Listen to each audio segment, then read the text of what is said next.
Well, hello there, my friends. Chris Marcus here with you for Arcadia Economics. And today we have a quick video about Fortuna Mining as they did release their third quarter production numbers before the open this morning, and would just like to walk you through the highlights here, where the main thing is that they are remaining on track for their guidance range of 457 to 497,000 ounces of gold equivalents for the year 2024. And in the third quarter, they had production of 110,820 ounces.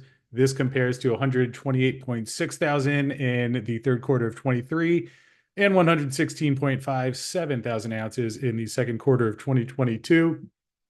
Gold production came in at 91,251 ounces, roughly in line with those same quarters I just mentioned. Silver production, obviously down as they're getting towards the end of the mining sequence at San Jose, although we will have an update on how things are coming along there in the end of this video. But they had silver production of 816,000 ounces. Zinc and lead came in at 12.8 million and 10 million pounds respectively. And also the Lindero leach pad now 76% complete, which we will touch on again as we get into this one a little bit. But gold and silver production for the 9 months came to a total of 273,645 ounces of gold, 2.9 million ounces of silver, for a combined total of 339,933 ounces of gold equivalent. And again, the annual guidance range is 457 to 497,000 ounces, which Fortuna reiterated. So let us take a look at the individual mines, where here at Séguéla, which as you can see is now their top producing mine at 34,998,000 gold ounces. And as we can see here, mine production, they had 484,000 tons of ore at 2.48 grams per ton, with an estimated 38,661 ounces of gold, coming largely from the Antenna pit, but also Ancien and Kula. And the movement of waste during the quarter was 2.9 million tons, with a strip ratio of 6 to 1. In terms of the processing, they produced just under 2 ounces under the 35,000 ounce mark at an average head grade of 2.69 grams per ton, with the number of ounces being a 6% increase and the head grade being a 22% decrease, although that was in line with the planned mining sequence. Plant throughput, which Jorge Ganoza has talked about in a lot of those calls we've done, remains over nameplate capacity, running at an average of 208 tons per hour, 35% higher than the nameplate design capacity of 154 tons per hour.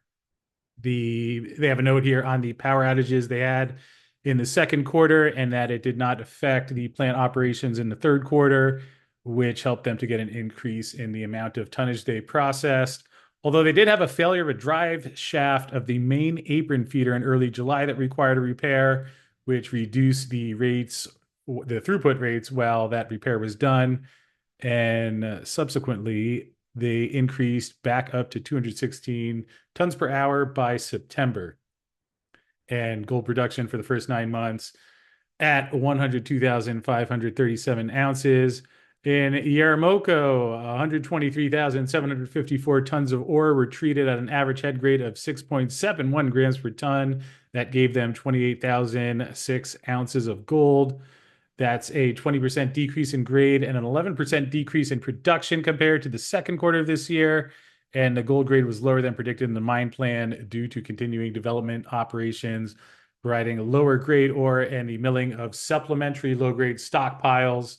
And during the quarter, they had 80,000 tons that were mined at 7.41 grams per ton from the 55 zone, and 21,905 tons of ore averaging 9.02 grams from QV prime, for the total of 102,645 tons at 7.75 grams per ton, with gold production coming in at 86,630 ounces. In terms of Lindero, 2.1 million tons of ore were mined, stripping ratio of 1 to 1, and a total of 1.6 million tons were placed on the leach pad at 0.66 grams per ton. The total gold production for the quarter was 24,345 ounces of gold, and that was a 6% increase in production versus the previous quarter, mainly due to higher grade ore being placed on the leach pad. And as I mentioned at the beginning of this video, they're now 76% complete on the leach pad expansion project.